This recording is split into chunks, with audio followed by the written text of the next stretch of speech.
All right, so these are your notes on lipids. I'm going to go ahead and start just with what they're made of again. Just like carbohydrates, they are made with carbon, hydrogen, and oxygen. The only difference here is that the amount of oxygen is very, very, very little. It's a very low amount of oxygen as compared to the amount of oxygen in carbs. So it's much less than a 1 to 2 to 1 ratio.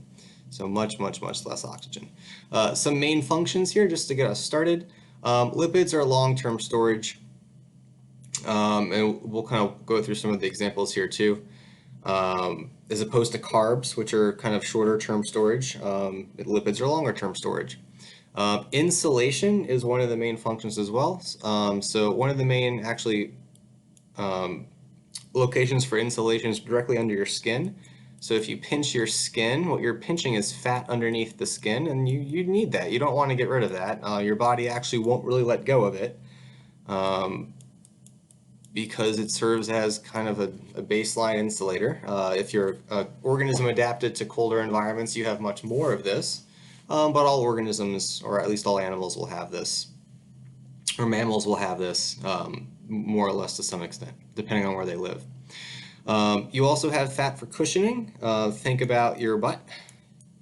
You have a lot of fat around your gluteus maximus that surrounds the muscles down there, so that when you're sitting, you don't damage those muscles, and you don't damage your pelvic bones. You also have a lot of fat that serve for cushioning around organs. All your organs are surrounded in a layer of fat. Again, it's just kind of like underneath the skin. You need that fat. You're not really going to get rid of it. You can't really burn it off. And that's just to cushion organs as they kind of move around and bounce around as you move around. In your cell membranes, we're going to talk about two parts. We're going to talk about phospholipids. Phospholipids. And we're also going to talk about what's called cholesterol. Cholesterol is actually a fat. It's going to help kind of space out the membrane a little bit, make it more fluid. Cholesterol is actually a steroid, and we'll talk about that here as well in a second. All right. Last major function of lipids here are hormones. You guys are familiar with kind of two main examples here. Estrogen and testosterone. Everyone has them, just in different ratios. But those are actually also lipids. They're just like cholesterol, they're also steroids, and we'll talk about again what a steroid is here towards the end. So that's some of the main functions. So let's look at what they actually are made of and what they look like. Our first major group here is called triglycerides. Triglycerides are your fats, your oils, for storage, right? For long-term energy storage, for storage. So don't get too overwhelmed with all the letters and atoms and stuff. You don't have to memorize the structures at all. Just kind of know the basic components of it. You need to know the monomers, right? So the monomers of triglycerides, well, let me back up here. These three, insulation, cushioning, this is all triglycerides. These are all triglycerides. So all the fat under your skin and around your organs and on your butt and stuff, those are all triglycerides. The monomers are glycerol, and in this case, 3 fatty acids. Right, so glycerol has 3 carbons, 1, 2, 3, and attached to each of those carbons, besides hydrogens, are hydroxyl groups. Right, you have a hydroxyl group attached to each. So you're probably going to think, oh, these are going to do condensation reactions or dehydration reactions, and you're absolutely right. Because if you notice, these 3 fatty acids are going to attach each to one of the carbons, 1 fatty acid per carbon, so that's why you have 3 fatty acids in your which means 3, glyceride. Right? So here's your condensation reaction. You have a hydroxyl group and a hydrogen. I'm actually not sure which one is which. Sometimes it's this hydroxyl group, sometimes it's that hydrogen. It doesn't really matter for us. Just know that's one of the hydroxyl groups and one of the hydrogens. That is your dehydration reaction. I'll say dehydration, I'm going to abbreviate reaction, or your condensation reaction.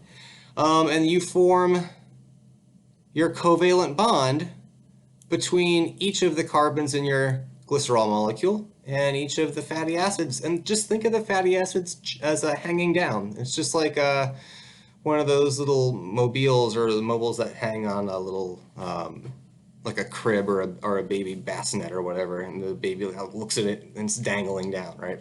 So here's kind of where it would attach to the ceiling, and you have all those things hanging down to it, right? So that's your triglyceride. And if you look at the different parts, let's come down here. This kind of kinked chain is just to show you that there's a lot of carbons. If you look at the actual chain in the fatty acid molecule itself, it's a lot of carbons and hydrogens, right? So if you wanted to draw this straight chain rather than all kinked like this, we'll just do it over here. Again, this is just a chain of carbons that are completely full of hydrogens. So another way you could, it's tedious to do it like this, but you could do it like this as well. You would add all the hydrogens on your carbon atoms here. Right, notice that these are all covalent bonds, but they're all non-polar covalent bonds. The carbon and the hydrogen share those electrons equally. So there's no charge in these three fatty acid molecules, which makes this part of the molecule, actually it's going to make the entire molecule here, hydrophobic. Hydrophobic. Nothing in here is polar, so you're not going to have any partial negative or partial positive charge to attract water, right? Let's go down to phospholipids. Phospholipids are a little bit different. You do have fatty acid chains. You have two of them. You do have a glycerol, right? Here's your glycerol molecule, just like before, but notice that this third carbon atom does not have a fatty acid here. Instead, it has this phosphate group, and it has this choline group. And we're going to focus on the charges here. Phosphate, or this phosphate group, is PO4, and it has a negative charge due to this oxygen right here. It's not kind of fully saturated. And that makes the phosphate group negatively charged. The choline group, which we're not going to care as much about, has a positive charge because of that nitrogen right there. So immediately there's a difference. You have a charged upper region. Part of it's positive, part of it's negative. So I'm going to say this is charged. That makes it polar, which means water is going to want to bond to it. It's going to want to form hydrogen bonds with the charges in each of these two sections. So we call that, again, we call this hydrophilic. Hydro meaning water, philic meaning to love. And if we were to draw the water molecules here, remember this is a positively charged area due to this nitrogen, due to the choline group. Then the negatively charged oxygen is going to want to butt right up next to it. And the hydrogens that are positively charged will kind of stick out. And if you're a water molecule closer to this phosphate group right here, that's negatively charged, again, due to that charge right there, then the water molecules are going to orient themselves kind of the other way. You're going to have the hydrogens be attracted to that, and the oxygen is going to kind of float away from it, right? But this is the part of the molecule where you have water wanting to form hydrogen bonds with. Right. Down below here, it's the same story as before. This is a hydrophobic region. You have these non-polar covalent bonds between the carbon atoms in this fatty acid tail, right? So this is non-polar and no charge. So no charge, non-polar, and we call that hydrophobic water. Oops. Hydrophobic water fearing. No, no water. And again, just like we talked about in the carbohydrate video, this is a simplified image. It does not show you all of the atoms, simplified. It doesn't show you all the carbon atoms, but every vertex here, every point, all these points, those are carbon atoms, and they're completely full of hydrogens. They're all bonded to hydrogens that are also not being shown. And again, that's for simplicity. So I'll say every corner equals a carbon atom full of hydrogen. That's an H. All right, when you have a molecule that has a charged and a non-charged region, it gets its own special name. We call these kind of molecules amphi, which means both, pathic, which means feeling. So these are called amphipathic molecules. And these are mostly going to be, for us, we're going to talk about them being in the cell membrane. All right, let's go on to types of fatty acids that you might encounter. So over here on the right, if you have your fatty acid tail that is completely full of hydrogens, notice that every carbon in this tail, well, not this first one, but every one after that is full of, actually this one is too, full of hydrogens on either side, on the left side, on the right side, and this one on the end is completely surrounded, including on the bottom. They are saturated. They are completely saturated or full of hydrogen atoms. That's what a saturated fat means, right? These are very, very stiff. If you have molecules on both sides of you, if you're a carbon chain with hydrogens on both sides, you really can't move a lot. You're confined. It's kind of like being in a straitjacket, which means these are very stiff and rigid molecules. So at room temperature, these are solid. Right? These are solids. If you have chicken fat or bacon fat before you cook it, because before you cook it, it would be at room temperature or slightly colder if it's chilled. If you have a steak or whatever and you see all that marbled fat, that's, your saturated, stiff, solid fats. So those are solid at room temperature because they cannot move. Those hydrogens prevent these molecules from moving, and they're all packed together like sardines. Right? If you look at unsaturated fats, what you're going to notice is because you're missing hydrogens, notice that you're missing some hydrogens here, that allows some carbons to form double bonds to keep their valence shells completely full. So these double bonds form little kinks, these little bends. The entire molecule is bent. And that allows these molecules to move. It's like if you bend your finger. I want you to literally do this. I want you to bend your fingers. Right? Those fingers can move around more because of the space. If I were to draw some other kind of kink shapes in here, look at all this extra space in here. Right? This is all space that molecules can use to kind of move around. Which means if you have unsaturated fats, they're not saturated full of hydrogens. You have some gaps in here that allow it to bend. These are going to be liquid. It just allows them to move at room temperature.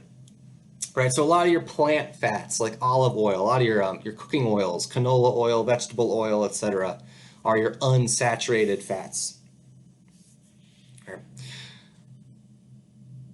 All right. Oh, and if you look on the back of any kind of food label or a peanut butter label, it'll tell you how much saturated and unsaturated fats there are. Healthier fats tend to be unsaturated. Less healthy fats tend to be saturated, right? All right, so steroids, this is kind of your weird exception group. I'm going to say this is an exception group because the structure is a little bit different. So if you're looking at this kind of what's called a steroid skeleton ring structure, this is the basic steroid format. And again, each of these vertices here is where a carbon atom is. So this is a steroid. If you ever see a molecule that has this basic ring structure, has these kind of 1, 2, 3, 4 A, B, C, D rings, you're looking at a steroid here. And all of these examples are just modified forms of this basic skeleton. So all of these are modified using some kind of group, and we're going to take a look at what those groups are. But again, because these are lipids, because these are all steroids, they're not going to have a lot of hydroxyl groups too much. The overall molecule is going to be a nonpolar molecule. The overall molecule is nonpolar, which is going to make it hydrophobic. hydrophobic, water-fearing, right? So let's take a look at, let's start with cholesterol first. So cholesterol is in the cell membrane. It's going to help it be a little bit more fluid. If you look at how it's modified,